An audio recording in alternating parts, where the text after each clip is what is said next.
Capítulo 9. Outra coisa que a senhora Smith fez foi trocar as pilhas velhas do rádio por umas novas. Um pessoal da nossa antiga travessa tinha rádio, então eu conhecia. Porém, como quase tudo, só de longe. O da senhorita Smith ficava na sala principal, num armário de madeira lustrosa. No sábado à noite, assim que chegamos em casa, ela colocou as pilhas e ligou o rádio. Saíram umas vozes. A senhorita Smith suspirou. Queria música. Estendeu o braço e desligou o rádio. Acho que alguma hora vamos ter que ouvir sobre a guerra. Ela bocejou e sentou-se, sem se mexer. Pensei na comida que tínhamos comprado. Maçãs, carne. Levantei-me. Quer que eu faça um chá, senhorita? Quer que corte um pedaço de pão com banha? Ela franziu a testa. Claro que não. Tornei a me sentar, decepcionada. Estava com fome outra vez. Por outro lado, já havíamos comido 2 vezes naquele dia, contando com o pão que afanáramos de manhã. Já está quase na hora da ceia, disse a senhorita Smith. Ela abriu um sorriso, mas, como os sorrisos da mãe, não parecia de felicidade. Vou preparar o jantar. Eu é que tenho que cuidar de vocês. Certo. Então ela se levantou e, de fato, preparou a ceia. Uma ceia imensa, presunto, batatas cozidas, umas coisinhas redondinhas chamadas ervilhas, que vinham numa lata. Tomates, que nem os que Jamie tinha roubado, só que cortados em fatias grossas. Pão com manteiga. Tantas cores, formas e aromas diferentes. Eu deixava as ervilhas rolarem dentro da boca, depois esmagava elas com uma mordida. O jantar era um milagre, era mesmo. Tanta comida ao mesmo tempo, mas o Jamie, cansado e irritado, se recusou a tocar em qualquer coisa além do presunto. Eu queria encher o menino de tapas. Comida e carne quente. A senhorita Smith podia até não querer a gente, mas estava nos dando muita comida para comer. Sem mencionar que eu tinha um sapato. Isso significava que ela não se incomodava que eu fosse à rua. Deixe-o quieto, retrucou a senhorita Smith, num tom cansado, quando comecei a repreendê-lo. Para o Jamie, ela disse, você não vai repetir nada até comer um pouco de cada coisa que está no prato. Na mesa, haviam sido postos uns pedaços de pano dobrados por debaixo dos garfos. Antes de comer, a senhorita Smith estendera o dela no colo, então fizemos a mesma coisa. Agora o Jamie pegou o pano dele e pôs na cabeça. Eu quero presunto, disse por debaixo do pano. Pode comer mais presunto depois que provar um pouco de cada coisa, retrucou a senhorita Smith. Você tem o direito de não gostar de alguma comida, mas só depois de provar. E tire esse guardanapo da cabeça. O Jamie atirou o prato na parede, que se estilhaçou todo. A senhorita Smith gritou. Eu ataquei o Jamie. Agarrei um pedaço de tomate do chão e esmaguei na boca dele. Ele cuspiu em cima de mim. Come, urrei. Agarrei ervilhas e enfiei na goela do meu irmão. Ele engasgou e fez que ia vomitar. A senhorita Smith me afastou com um puxão. Ada, pare, vai machucar ele. Machucar ele? Sendo que era ele que estava desobedecendo. Hora de dormir, Jamie. A senhorita Smith o agarrou pelo braço. Banho, depois cama. Ergueu-o do chão e subiu as escadas com ele, que se debatia e gritava. Vou matar esse garoto, pensei. Eu mato esse garoto por agir assim. Peguei minhas muletas e me levantei. Recolhi os caquinhos de prato e a comida espalhada no chão. Sequei a água que havia derrubado quando virei meu copo. Pude ouvir os gritos lá de cima. A senhorita Smith podia estar espancando ou retalhando Jamie. Para mim, não fazia a menor diferença. Quando terminei de limpar a cozinha, subi a escada. Com as muletas. Foi bem fácil. A gritaria tinha acabado. Pus água limpa na banheira para você, disse a senhorita Smith. Terminou de comer? Respondi que sim. Ainda sentia fome, mas o meu estômago revirava e eu não conseguia comer. Havia água quente, sabão, uma toalha. Eu já me sentia limpa, mas a água me acalmou. Depois, vesti uma roupa nova chamada pijama, que era só para dormir. Calça e camisa, ambas azuis. O tecido era tão macio que por um instante eu o segurei juntinho ao rosto. Era todo macio aquele lugar, macio, bom e assustador. Em casa, eu sabia quem era. Quando entrei no quarto, O meu irmão estava enroscado numa bolinha, roncando, e a senhorita Smith cochilava na cadeira ao lado da cama. Ela não é boa, lembrei a mim mesma, e fui dormir. No meio da noite, acordei com um sobressalto, que nem quando a mãe recebia visitas em casa. Sentei-me e puxei os cobertores. Tinha respiração rápida e ruidosa. Tudo bem, Ada, disse a senhorita Smith. Está tudo bem. Eu me virei. Ela ainda estava sentada na cadeira ao lado do Jamie. O luar entrava pela janela. O rosto da senhorita Smith estava tomado de sombras. Meu coração disparou. Minha cabeça rodopiou. Está tudo bem, repetiu. Estava tendo pesadelo? Estava? Eu não sabia. Vi o Jamie deitado ao meu lado, a boca meio aberta, a respiração suave e compassada. Teve bomba? Perguntei. Ela balançou a cabeça. Não ouvi nada, mas acordei também. Ela estirou o punho na direção de um raio de luar. Já passa de 3 da manhã. Eu não pretendia dormir aqui. Fiquei nessa cadeira quase a noite toda. De alguma forma, pude ouvi-la sorrir. Faz muito tempo que eu não durmo direito. Desde que a Beck morreu, não durmo direito. Quando foi que ela morreu? A senhorita Smith pigarreou. Faz 3 anos. Terça-feira que vem faz 3 anos. Faz 3 anos que ela não dormia direito? Em parte, é por isso que eu não queria ficar com vocês, ela prosseguiu. Não tem nada a ver com vocês. Eu sempre pioro muito no outono.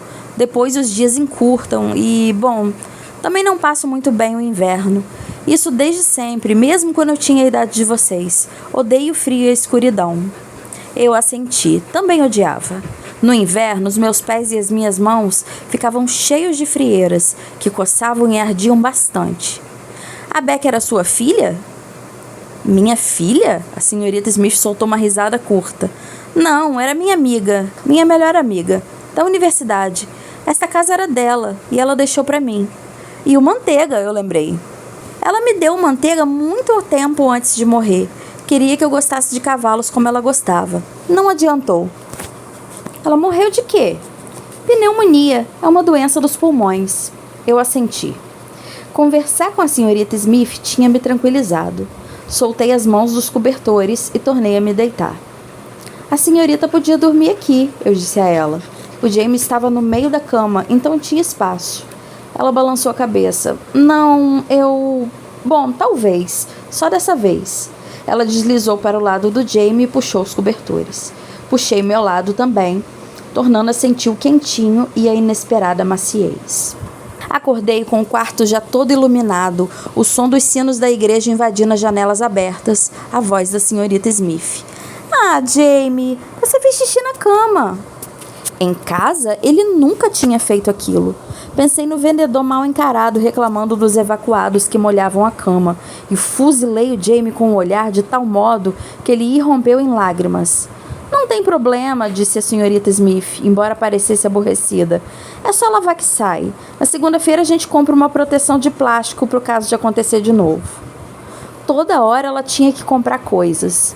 Eu falei, mais para aliviar a angústia. Claro, a senhorita é rica. Óbvio que era, com aquela casa chique, lotada de comida, sem falar no banco que lhe dava dinheiro. Nada disso, respondeu a senhorita Smith. Eu tenho vivido da venda dos caçadores da Beck. Ela se levantou e se espreguiçou. O que é que há com essas porcarias de sinos? A gente dormiu tanto assim? Acho que devia levar vocês para a igreja.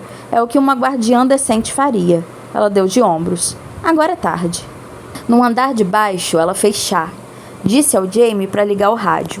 Uma voz grave e sonora saiu de dentro, muito lenta e solene. Algo nela fez com que o Jamie e eu nos sentássemos para ouvir.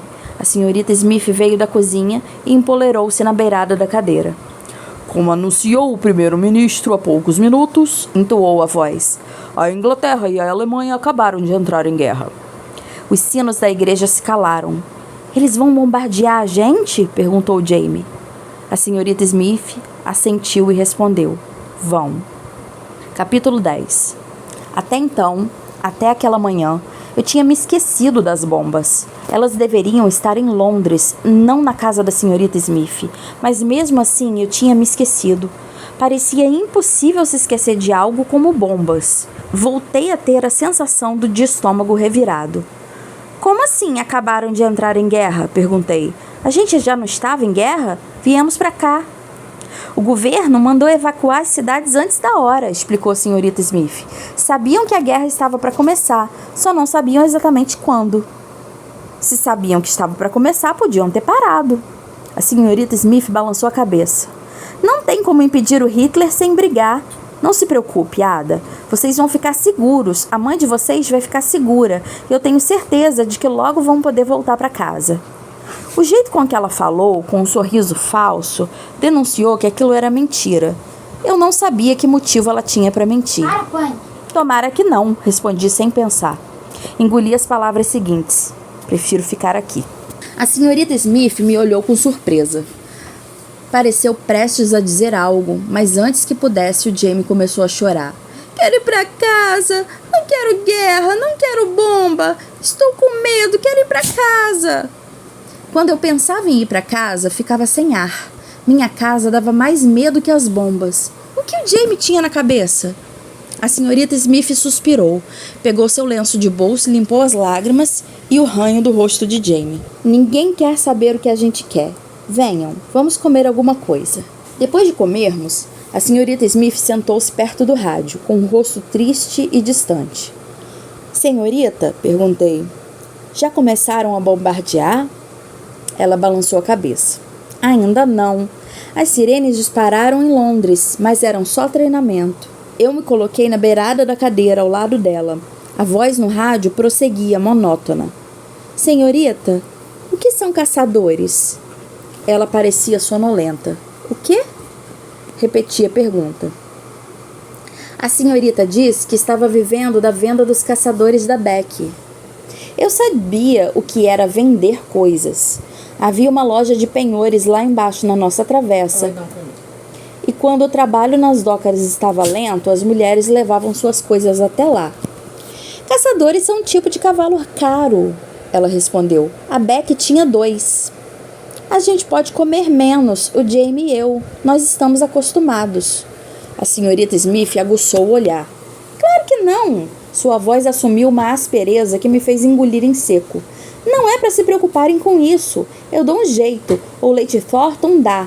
Vocês vão receber cuidados. É só que... Pare de se preocupar. Está um dia lindo. Não quer ir brincar lá fora? O Jamie já estava lá fora. Eu assenti. Apanhei minhas muletas e fui. O Manteiga pastava ao longe. Manteiga! Chamei, deslizando pela mureta do pasto. Ele ergueu a cabeça, mas não veio. Eu me deitei. O interior era incrível. Grama, terra, flores, insetinhos voadores. Virei a barriga para baixo e afaguei a grama. Cheirei, puxei da terra. Deslizei o corpo para frente e fui examinar uma flor branca. Até que senti uma bufada no pescoço. Dei um giro e uma risada, esperando Jamie, mas era o Manteiga. Ele cheirou minha cabeça, depois deu um passo para o lado e foi pastar. Observei como ele movimentava os pés, como espantava as moscas ao longo do rabo dourado. O sol estava alto, depois desceu e o ar esfriou. Jantar! Gritou a senhorita Smith lá de dentro. Ao entrarmos, ela me olhou e disse, andou rolando na lama? Não entendi a pergunta. Deixa pra lá, completou ela. Não se aflija tanto. Você já vai se lavar. Mais um banho? Gritou Jamie. Sente-se e coma. Isso mesmo, banho. Fiquem sabendo que vão tomar banho toda noite enquanto estiverem aqui. Toda noite? Como eu sei lama, eu me sentia mais limpa do que nunca. Não me importa que vocês se sujem, mas lama nos meus lençóis não dá. O Jamie e eu olhamos em volta. Havia tanta coisa cujos nomes não conhecíamos, e era óbvio que ela se importava sim com a nossa sujeira, pelo menos um pouco. Senhorita, o que são lençóis? Perguntei por fim. Lençóis eram os cobertores finos e brancos que ficavam em cima da cama. O jantar foi um troço chamado sopa, que vinha numa tigela. Era para tomar de colher, não direto da tigela, o que eu achei trabalho demais. Mas sentia fome, e a sopa era salgada, com pedacinhos de carne, então fiz o que me mandaram. O Jamie simplesmente se recusou a comer. Se querem dormir com fome, tudo bem, disse a senhorita Smith. Sopa foi o que fiz, sopa é o que tem para comer. Era mentira e todos sabíamos. Na despensa dela havia todo tipo de comida, mas o Jamie já tinha ido dormir com fome antes. Não morreria disso. À noite, ele chorou no travesseiro e de manhã havia molhado a cama outra vez. Quero ir para casa, quero ver o Billy White, quero tudo como sempre foi, quero ir para casa. Eu não queria, nunca mais. Eu já havia fugido uma vez e fugiria de novo.